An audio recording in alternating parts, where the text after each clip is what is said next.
네, 지난주 우리는 성막에 대해서 왜 이 시대에 있지도 않은 성막에 대해서 우리가 알아야 하는지 그 필요성에 대한 이야기를 같이 나눴습니다. 성막을 이해해야 되는 이유. 성막에서 하나님은 이스라엘을 만나셨고 그 성막을 통해서 하나님은 이스라엘 백성들의 광야 40년을 인도하셨죠. 성막은 하나님의 임재의 상징이고 또한 하나님의 인도하심의 상징이었습니다. 이스라엘 백성들은 이 성막을 통해서 하나님의 임재를 알 수 있었고 이 성막을 통해서 하나님의 인도하심을 몸으로 느낄 수 있었습니다. 그리고 성막에 나아가서 하나님을 만날 수 있었습니다. 해서 이 성막을 또 다른 이름으로 회막이라고 부른다라고 말씀을 드렸습니다. 오늘은 이 성막의 다음 역할을 하는 울타리에 대한 이야기, 그리고 성막으로 들어갈 수 있는 문에 대한 이야기, 이 두 가지에 대한 이야기를 같이 나누려고 합니다. 울타리와 문에 대한 이야기. 성막은 크게 세 부분으로 나뉩니다. 지성소와 내성소, 그 둘을 합쳐서 성소라고 불러요. 우리가 흔히 성소라고 할 때는 지성소와 내성소 이 둘을 합쳐서 성소라고 그래요. 나중에 저 미니어처에 보시면 덮개로 덮여있는 그 부분을 성소라고 불러요. 그 성소는 지성소, 내성소로 구분된다는. 그리고 또 하나가 마당입니다. 성소 외에 나머지 모두를 마당, 뜰이라고 구분하고 있죠. 그 성막은 이렇게 성소와 뜰로, 더 구체적으로 나누면 지성소와 내성소와 뜰, 이렇게 구분이 됩니다. 이 울타리는 성막 전체 뜰을 둘러서 쳐진 담을 이야기하죠. 그러하기 위해서 울타리가 어떤 모습인지 무엇인지 알아보려면 성막 전체의 모양을 알아야 될 필요가 있습니다. 성막 뜰의 전체 모양은 직사각형이라고 생각하시면 됩니다. 정사각형이 두 개 붙은 그런 모습입니다. 오늘 우리가 읽었지만 뜰의 크기는 길이가 100규빗이고 넓이는 50규빗 이렇게 되어 있습니다. 규빗은 원래 사람의 이 팔꿈치부터 손가락 끝까지 요걸 이제 한 규빗이라 그래요. 근데 문제는 이 규빗이 나라마다 천차만별이에요. 헬라 같은 나라에서 헬라 지역에서는 45cm 정도를 한 규빗이라 그랬고 유대는 50cm를 한 규빗으로 합니다. 그러면 성막의 길이가 얼마 됩니까? 100규빗이면 어떻게 되죠? 50m가 되는 거죠. 50m. 그리고 넓이는 50규빗이었으니까 25m. 100m, 25m의 직사각형이 성막입니다. 오늘날로 말하면 약 400평 정도라고 합니다. 400평. 적지 않은 평수죠. 축구장의 절반 정도라고 생각하면 됩니다. 뭐 크다면 클 수도 있고 적다면 적을 수도 있습니다. 하나님의 임재를 상징하는 성막이 겨우 100m, 25m 이것밖에 안 돼라고도 할 수 있고 당시의 기준으로 생각하면 결코 적지 않은 그런 크기입니다. 제법 큰 직사각형의 마당 뜰을 둘러서 울타리를 치게 되죠. 길이 50, 넓이 25m의 울타리를 치게 됩니다. 그리고 그 높이는 역시 5규빗입니다. 생각해 보십시오. 5규빗이면 몇 미터죠? 2.5m. 대부분의 사람들이 2.5m 하면 대부분의 사람들이 밖에서 성막 안을 볼 수 있을까요? 없을까요? 볼 수가 없죠. 대부분의 사람들은 성막 밖에서는 성막 안을 들여다볼 수 없을 적당한 높이가 담의 높이가 됩니다. 적어도 그 성막 안으로 직접 들어와 보지 않고서는 그 성막 안에서 무슨 일이 일어나는지 도무지 알 수 없게끔 담이 쳐져 있습니다. 들어와야만, 성막 안으로 들어와야만 그 성막 안에서 어떤 일이 있는지, 들어와야만 그곳에 계신 하나님을 만날 수도 있고, 들어와야만 거기서 하나님의 은혜를 체험할 수 있고, 그렇게 되어 있는 겁니다. 오늘날의 교회도 마찬가지인 것 같습니다. 이 교회 공동체 안에 들어오지 않고서는 알 수 없는, 밖에서는 알 수 없는 은혜가 있습니다. 이 안에 들어오지 않고서는 결코 하나님의 사랑, 하나님의 돌보심 알 수가 없습니다. 들어와야만 알 수 있는 하나님의 은혜, 들어와야만 깨달을 수 있는 하나님의 사랑이 있는 겁니다. 해서 이 안에 들어와야 되고, 해서 이 안에 들어와서 머물러야 되는 겁니다. 밖에서는 알 수가 없습니다. 아무리 까치발을 하고 보려 해도 볼 수 없는 높이에 담이 쳐져 있습니다. 이 울타리를 만들기 위해서는 먼저 기둥을 땅에 박죠. 이 기둥은 오늘 본문에 나오는 것처럼 모두 노수로 만듭니다. 100m의 기둥을 위해서는 100m의 울타리를 위해서는 기둥이 20개가 필요하고요. 50m의 울타리를 위해서는 기둥 10개가 필요합니다. 그리고 기둥에는 다 고리가 있습니다. 저기도 보면 고리가 있어요. 고리가 있어가지고 그 고리에 끈을 연결해서 잡아당겨서 바닥에 박게 되죠. 고정하게 되죠. 우리가 텐트 칠 때 텐트에 이렇게 고리를 걸어서 바닥에 이렇게 팩을 박잖아요. 그것처럼 걸 수 있도록 고리가 있어요. 이 고리는 은으로 되어 있습니다. 그래서 기둥 20개를 혹은 10개를 박고 그 기둥과 기둥 사이에 가름대를 올립니다. 그 가름대도 역시 은으로 되어 있고, 그리고 그 가름대를 놓고 마치 우리 집에 치는 거 뭐라 그래요? 갑자기 생각 안 나지, 그거? 커튼을 치듯이 울타리를 이렇게 치게 되는 거예요. 천으로. 배로 만든 천, 하얀색의 세마포로 울타리를 쫙 두르는 거예요. 100m, 50m, 100m, 50m 이런 식으로 울타리를 둘러서 그것으로 담을 삼는 겁니다. 그림 하나 보여드릴게요. 이런 모양입니다. 이렇게 흰색으로 먼저 노수로 된 기둥을 박고 끈을 연결하고 가름대를 놓고 거기에다가 세마포로 천을 두르게 되죠. 이렇게 해서 성전 뜰에 울타리가 만들어집니다. 문제 하나 나갑니다. 그렇다면 이렇게 해서 성막에 울타리가 쳐져요. 이 성막과 이스라엘의 진영들, 이스라엘도 성막이 쳐지면 이스라엘도 그 주변으로 자기들도 텐트를 치고 진영을 갖추게 되죠. 그 사이의 거리가 얼마나 되겠는지 한번 그림 하나 보여주세요. 지난주에 봤던 그림인데, 지난주에 봤던 그림이에요. 성막의 그림이고 주변에 이렇게 텐트가 쳐져 있죠. 이 거리가 얼마나 되겠습니까? 텐트와 울타리와 성막의 울타리와 이스라엘 지파가 진을 친 그 진과 거리가 얼마나 될까? 이 그림 보면은 무척이나 가까워 보이죠. 실제로는 그렇지 않아요. 여호수아 3장 4절 보십시오. 여호수아 3장 4절 같이 읽죠. 시작. 그러나 너희와 그 사이 거리가 2000규빗쯤 되게 하고 그것에 가까이 하지는 말라. 그리하면 너희가 행할 길을 알리니 너희가 이전에 이 길을 지나보지 못하였음이니라 하니라. 2000규빗. 지금의 거리로 환산하면 얼마가 될까요? 1km. 1km를 떼놓고 행진할 때도 그렇고요. 진을 칠 때도 그렇습니다. 성막과 이스라엘 백성들의 야영지도 1km, 동서남북으로 2000규빗, 1km의 거리를 두고 각 지파가 진영을 갖춥니다. 이유가 뭘까? 왜 성막의 울타리로부터 자그마치 1km나 물러나서 이스라엘 12지파가 세 지파 이렇게 진을 칠까? 왜 성막으로부터 1km의 거리를 두었을까? 왜 거리를 띄었을까? 이런 질문. 그것도 왜 1km일까?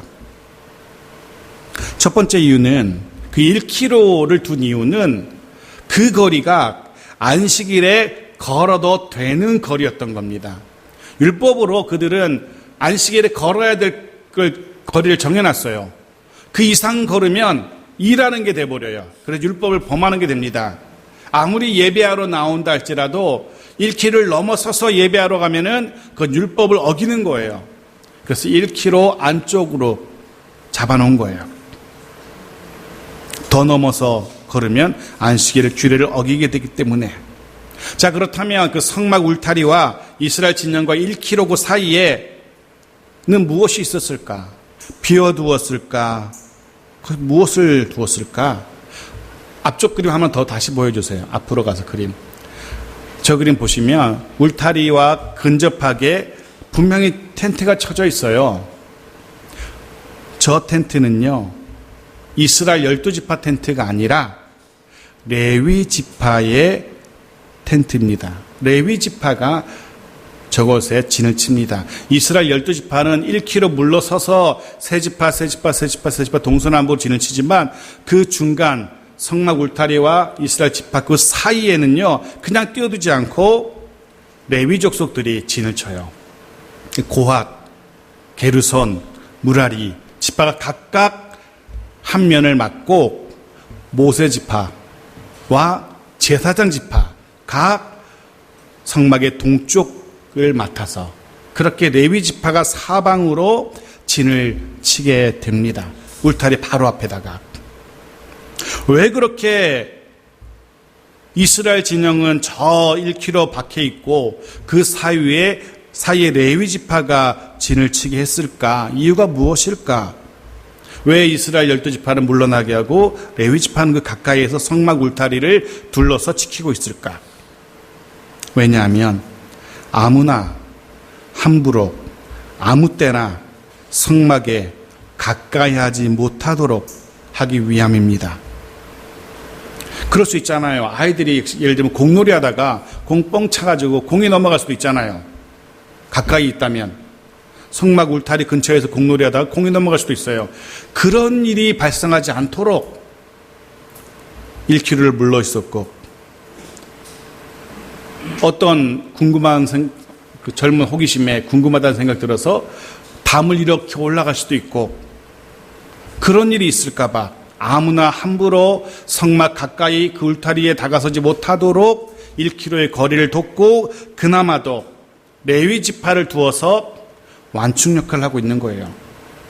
누구든지 성막 가까이 어느 울타리로 나가려 할지라도 레위 지파를 통과해야만 그 울타리로 갈 수 있는 거예요. 아무나 갈 수가 없습니다. 왜? 성막은 거룩하게 구별된 곳이기 때문에 그렇습니다. 거룩하게 구별된 곳이기 때문에 함부로 아무나 범해서는 안 됩니다. 그런데 하나님의 진노를 살 수밖에 없기 때문에, 하나님의 그 진노는 그 한 사람, 성막을 범한 사람에게만 임하는 것이 아니라 그가 속한 공동체에도 하나님의 진노가 임하거든요. 해서 1차로 거리를 두었고 2차로 중간에 레위 지파를 두어서 완충 역할, 보호 역할을 하고 있는 겁니다. 이 원리는 오늘날에도 그대로 적용합니다. 유효합니다. 예배 자리에 나오시면서 아무 준비 없이, 아무런 영적 기대감 없이 그냥 그렇게 습관을 따라서 나와서는 안 된다는 거죠. 하나님의 은혜를 향한 간절함과 기대감을 가지고 준비된 심령으로 하나님 앞에 나아가야 되는 겁니다. 어떻게 하다 보니까 나아가는 것이 아니라, 누가 가니까 나도 따라가는 것이 아니라, 하나님의 은혜를 향한, 하나님과 만남을 향한 간절함과 영적인 기대감을 가지고 나아가야만 한다는 사실을 이 거리가, 또 그 둘러싼, 울타리를 둘러싼 레위 지파의 모습이 우리에게 보여줍니다. 기억하십시오.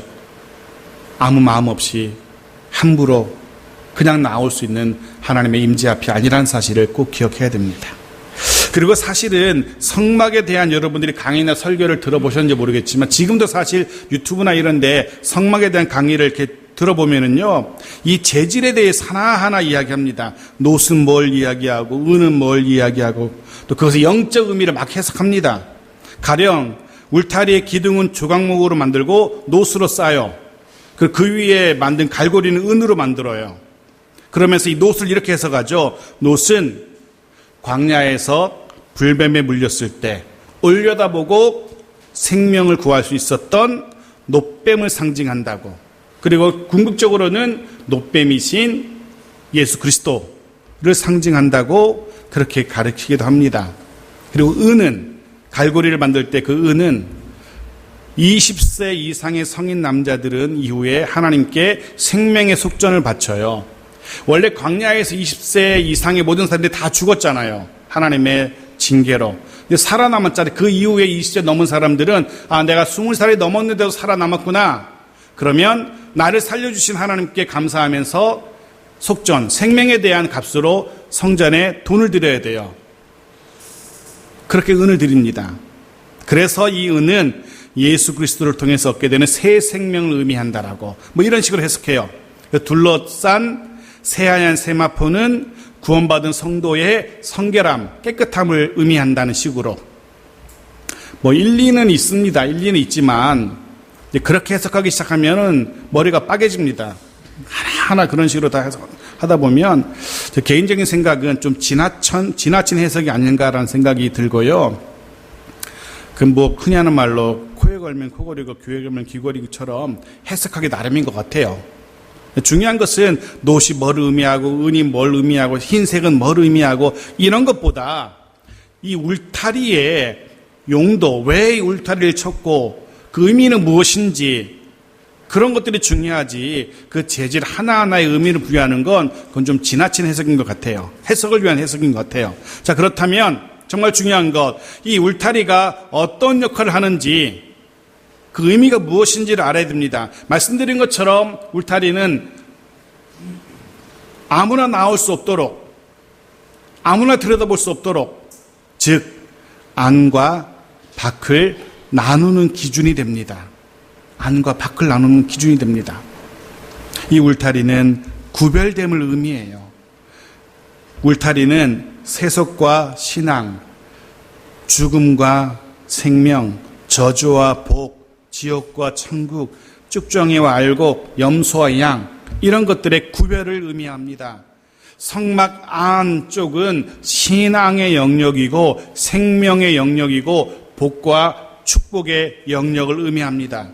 알곡이 있을 곳이고 양이 있을 곳을 의미합니다. 반대로 그 울타리 안으로 들어오지 못하고 밖에 머무는 것은 세속, 죽음, 지옥의 영역을 의미합니다. 쭉정이가 있을 곳, 염소가 있을 곳을 의미하죠. 성막 안에 생명이 있고 성막 안에 그 울타리 안에 생명이 있고 복과 천국과 은혜가 있습니다. 왜 그렇습니까? 그 안에 누가 계시기에? 하나님이 계시기에. 그 울타리 안에 하나님의 임재가 있기 때문에 울타리 안은 하나님의 임재를 상징하는 겁니다. 그래서 그 안에 머물러야 하는 겁니다. 하나님의 임재 안에 그의 인도하심 안에 머무를 수 있는 우리 모두가 되어야 됩니다. 그 안에서 그 울타리 안에서 하나님의 보호하심과 하나님의 공급하심을 누리며 살아갈 수 있는 우리 모두가 되어지길 간절히 소원합니다. 또한 울타리는 소유를 의미하기도 합니다.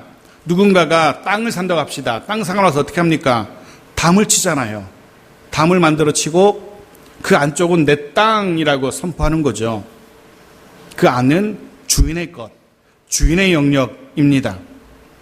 하나님께서 이렇게 특별하게 울타리를 치시고 선포하십니다. 이 안은 내 것이라고. 물론 세상 모든 것들이 다 하나님의 것입니다. 세상 모든 게 다 하나님의 것인데 특별히 하나님께서 땅을 딱 구획하시고 이곳은 내가 특별히 구별한 내 땅이야 라고 하셨습니다. 그곳이 바로 성막인 겁니다. 특별히 하나님의 것으로 구별한 사람, 수많은 사람들이 있지만 그 중에서도 특별히 구별한 사람, 그들이 누굽니까? 성도인 겁니다. 수많은 날들이 있습니다. 그 날 중에 특별히 하나님이 구별하십니다. 하루를 정하여서 이 날은 내 날 이야기, 성일, 주일을 이야기합니다. 수많은 많은 물질들이 있습니다. 그 물질 중에 특별히 구별하셔서 이것은 내 것이야. 무엇이죠? 11조입니다. 그렇게 특별하게 구별한 곳, 하나님의 것으로 구별한 것, 그것이 울타리 안쪽에 있는 것들입니다. 우리의 삶이 그렇게 울타리 안에서 구별된 하나님의 사람, 성도다운 구별된 삶을 살 수 있어야 됩니다. 거룩히 구별된 주일, 주님의 날을 소중히 여기며 예배하는 그런 우리 모두가 되어야 됩니다. 울타리는 그런 사실을 우리에게 알려줍니다. 두 번째, 성막문에 대한 이야기입니다. 출애굽기 26장 36절 같이 읽어볼게요. 26장 36절 시작. 청색, 자색, 홍색 실과 가늘게 꼰 배실로 수놓아 짜서 성막문을 위하여 휘장을 만들고. 말은 성막문이지만 실제는 휘장이에요. 그림 보여주세요. 이렇게 되어 있습니다. 네, 앞에 화려하게 저렇게 다르죠. 저걸 문이라고 합니다. 성막 안으로 들어가려면, 성막 뚫로 들어가려면 이 문을 통과해야 됩니다. 이 문은 동쪽에 나와 있습니다. 동쪽에. 넓이를 보십시오. 엄청나게 넓어요. 오늘 본문에 읽었던 본문에는 20규빗이라고 되어 있어요. 그럼 몇 미터입니까? 문 넓이가? 10m예요. 자그마치 10m. 높이는 어떻게 될까요? 예, 똑같아요. 다 똑같이 2.5m. 고운 배실로 짜서 만들고 청색, 자색, 홍색의 화려한 실로 술을 놓았습니다. 그때는 지금처럼 나염 기술이 발달한 시대도 아니잖아요. 이 청색, 자색, 홍색의 실을 만들려면 무지하게 많은 고생을 해야만 됩니다.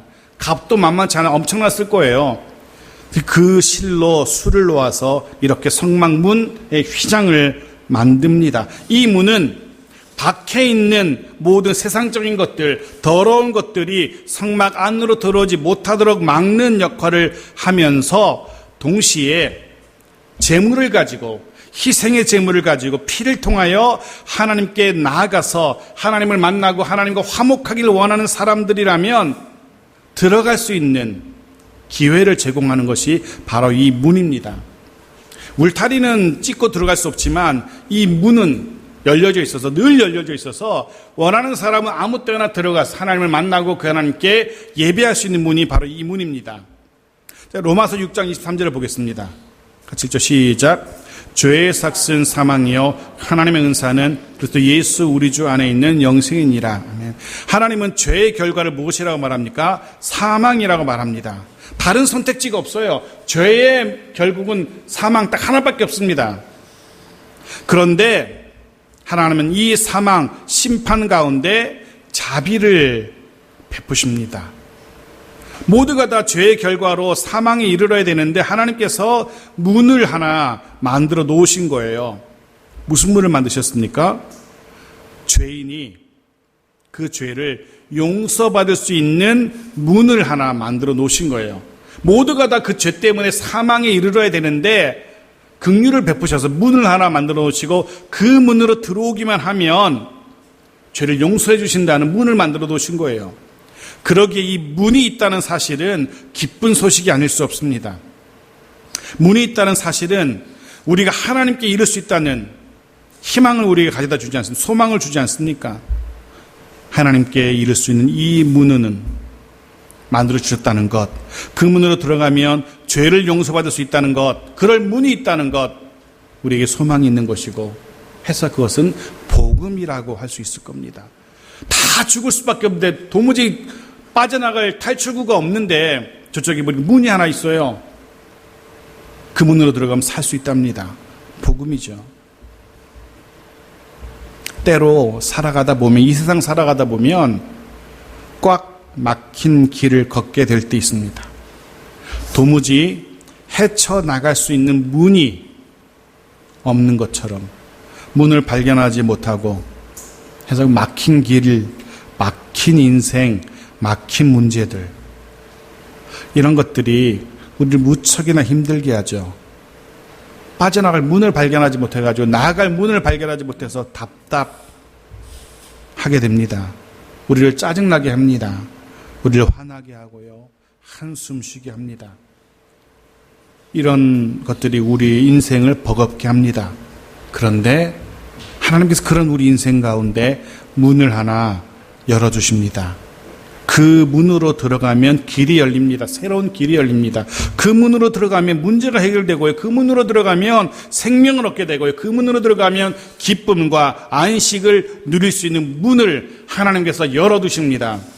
주님의 음성 들어보십시오. 마태복음 7장 14절입니다. 같이 읽죠. 시작. 생명으로 인도하는 문은 좁고 길이 협착하여 찾는 자가 적습니다. 주님이 우리를 하나님께로 생명으로 인도하는 생명의 문 되십니다. 그 문으로 들어가기를 힘쓰는 우리 모두가 되어야 됩니다. 그 문으로 들어가서 하나님의 인도하시는 그 길을 걸을 수 있는 그런 우리 모두가 되어야 됩니다. 하나님께서 그 문을 우리 앞에 만들어 두셨어요. 이 성막문이 흥미로운 점이 두 가지가 있는데요. 이 성막의 문이 하나뿐이라는 겁니다. 그 400평에 100m, 50m 그 직사각형 그 사방에 문이 겨우 하나예요. 성막 전체의 크기를 생각하면 문이 하나라는 것은 왠지 오늘날의 기준으로 볼 때는 비정상적으로 보입니다. 또 하나는 그럼에도 불구하고 이 문은 굉장히 커요. 너무너무 커요. 10m라니 무슨 문이 그렇게 큰 문이 있어요. 무슨 대궐도 아니고 그 크기도 비정상이에요. 하나라는 것도 비정상이고 너무 크다는 것도 비정상처럼 보입니다. 첫 번째, 문이 하나라는 사실. 왜 문이 하나일까? 생각해 보십시오. 성막은 사방에 직사각형으로 사방이 있습니다. 그리고 그 사방으로 이스라엘 지파가 3지파씩 나뉘어져 있잖아요. 그렇다면 문을 사방으로 두면 4군데로 뚫어놓으면 각각의 지파들이 성막에 나아가기가 훨씬 쉽지 않습니까? 각 방향마다 동서남북으로 문을 만들어 놓으면 모든 지파들이 쉽게 올 수 있어요. 생각해 보십시오. 어느 지파는 그 문의 반대편에 있는 지파는 성막에 들어가려면 어떻게 해야 돼요? 담을 넘을 수 없으니까 삥 돌아야만 성막문에 들어올 수가 있어요. 누구는 가깝게 올 수 있겠지만 누구는 다른 지파보다 훨씬 많은 거리를 걸어와야만 돼요. 좀 불공평해 보여요. 문이 하나이기 때문에 그런 일이 일어납니다. 거기다가 성막이 세워질 때에 이스라엘 인구는 대략 약 200만 명 정도라고 추상합니다. 그렇다면 그 많은 사람들이 성막에 나올 때 문이 하나라면 얼마나 복잡했을까. 물론 그 200만 명이 한 번에 나오진 않겠지만 여하튼 그 많은 사람들이 한 번에 그렇게 들어오려면 쉽지 않았을 겁니다. 오늘날에 이런 식으로 건물을 지으면 건축허가가 날까요? 안 날까요? 안 납니다. 절대로 건축허가가 안 납니다. 우리 교만 하더라도 문이 2군데 있습니다. 2군데 있어야만 건축허가가 나요. 우리 한 곳은 쓰지 않지만 그 문도 역시 문으로 되어 있고 그 문 앞에 뭘 둬서는 안 돼요. 언젠가 한번 소방서에서 나와서 그 앞에 뭐 뒀다고 치우라고 경고하고 갔는데 문이기 때문에 그래요. 드날 수 있는 문이기 때문에. 그런데 이 성막은 문이 하나입니다. 말도 되지 않는 것 같아요. 왜 문을 하나만 뒀을까? 무엇을 우리에게 알려주기 위해서? 구원의 방법은 하나밖에 없다는 사실을 알려줍니다. 구원은 오직 예수 그리스도로만 이루어진다는 사실, 하나님께 나아가는 유일한 문이라는 사실을 우리에게 보여줍니다. 세상은 많은 문을 우리에게 이야기합니다. 오히려 문이 하나라는, 하나님께 나아가는 문 하나라는 우리 기독교 이야기를 독선이라고 이야기합니다. 교만이라고 이야기하고 아집이라고 이야기합니다. 다른 종교를 통해서도 다른 문을 통해서도 하나님께 나아갈 수 있지 왜 너희를 통해서만 구원 얻냐라고 그렇게 외칩니다. 하지만 그게 하나님의 방법이고 그게 하나님의 계획입니다. 거기에 대해서 왜라고 우리는 말할 수 없습니다. 하나님이 그렇게 만들어 놓으셨기 때문에 기억하십시오. 예수 그리스도만이 유일한 우리의 구원의 문이십니다. 사도행전 4장 12절 이렇게 말하죠. 같이 읽어보겠습니다. 시작. 다른 이로서는 구원을 받을 수 없나니 천하 사람 중에 구원을 받을 만한 다른 이름을 우리에게 주신 일이 없음이라 하였더라. 성막의 문이 하나인 이유는 유일한 구원의 문이라는 사실을 우리가 알려주기 위해서. 두 번째, 비록 하나밖에 없는 문이지만 이 문은 굉장히 넓어요. 10m예요. 우리가 사용하는 문은 대부분 1.5m, 1.2m 정도입니다. 좀 넓어봤자 2m를 안 넘어요. 그런데 이 성막의 문은 자그만치 20규빗, 10m나 돼요. 물론 이 문은 실제로는 문이 아니라 휘장으로 되어 있어요. 그리고 이 문은 늘 열려 있어요. 어떻게 되는지 위에서 보면 이렇게 되어 있습니다. 그림 하나 보여주세요. 위에서 본 그림입니다. 보십시오. 앞에 휘장이 어떻게 되어 있습니까?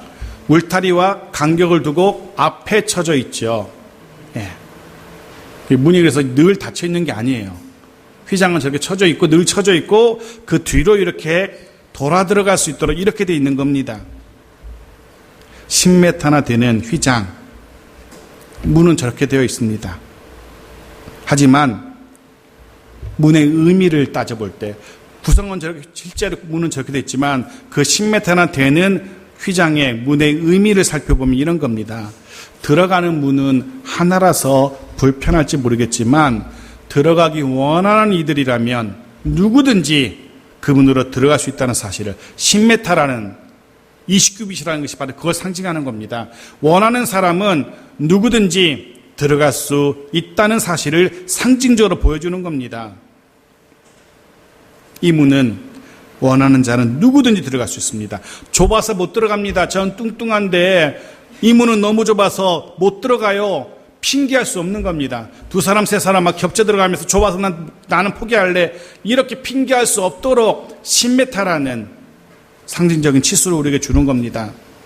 로마서 10장 13절 이렇게 말하죠. 같이 읽죠. 시작.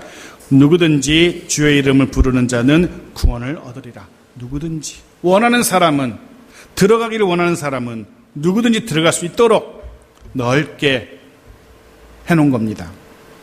그리고 아시는 것처럼, 말씀드린 것처럼 이 문은 흰색이 아니었죠. 나머지 울타리는 다 흰색으로 둘렀는데 이 문만큼은 흰 바탕에 청색, 자색, 홍색의 실로 술을 놓아서 화려하게 만들었어요. 왜 그랬을까?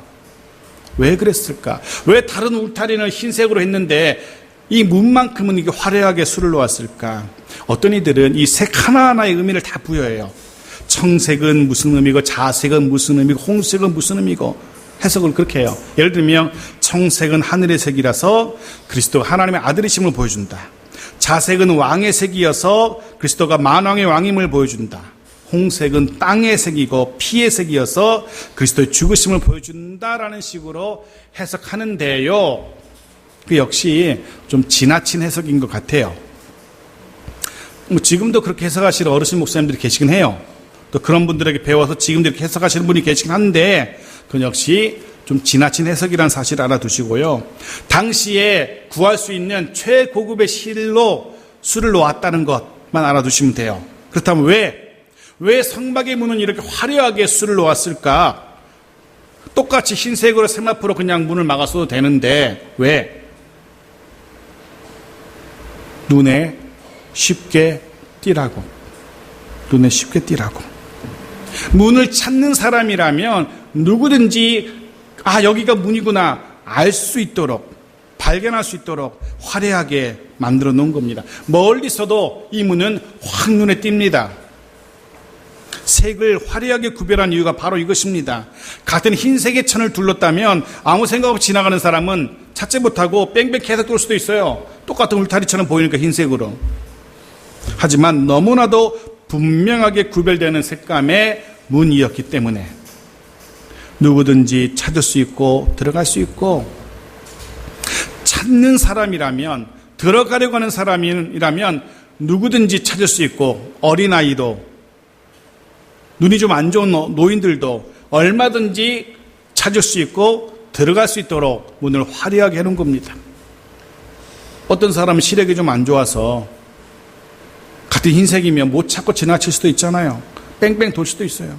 하지만 너무나 화려한 색감의 이 문은 누구든지 찾을 수 있습니다. 많이 배운 사람이든 그렇지 않은 사람이든 누구든지 쉽게 찾을 수 있는 문이었던 겁니다. 해서 우리도 찾은 거 아닙니까? 우리도 그 문을 찾고 발견하고 그 문 안에 들어와 있는 거 아닙니까? 해서 나는 못 찾겠습니다. 나는 눈이 시력이 안 좋아서 못 찾겠습니다. 라고, 그래서 못 들어왔습니다. 라고 후에 변명할 수 없는 겁니다. 누가 봐도 너무나 분명하게 찾을 수 있는 그 문인데 저는 찾으려고 했는데 못 찾았네요. 문이 어딘지 찾지 못해서 못 들어갔습니다. 라고 변명할 수 없는 겁니다. 그리고 조심해야 할 것도 하나 있어요. 이 문은, 성막의 문은 마치 늘 열려있는 것처럼 보이지만 실제로 이 문은 곧 닫힐 겁니다. 화려하고 넓은 문이지만 언제까지나 열려있는 그런 문이 아니에요. 성경은 이 문이, 이 생명으로 들어가는, 구원으로 들어가는, 하나님의 임재 안으로 들어가는 이 문이 곧 닫히게 될 것이라 말하고 있어요. 그 예가 노아의 방주 때 있었잖아요. 노아의 사위들과 이웃들이 농담으로 여겼지만 문은 닫힙니다. 다시 열리지 않았습니다. 예수님도 비유를 말씀하셨잖아요. 결혼잔치의 문을 통해서 말씀하셨잖아요.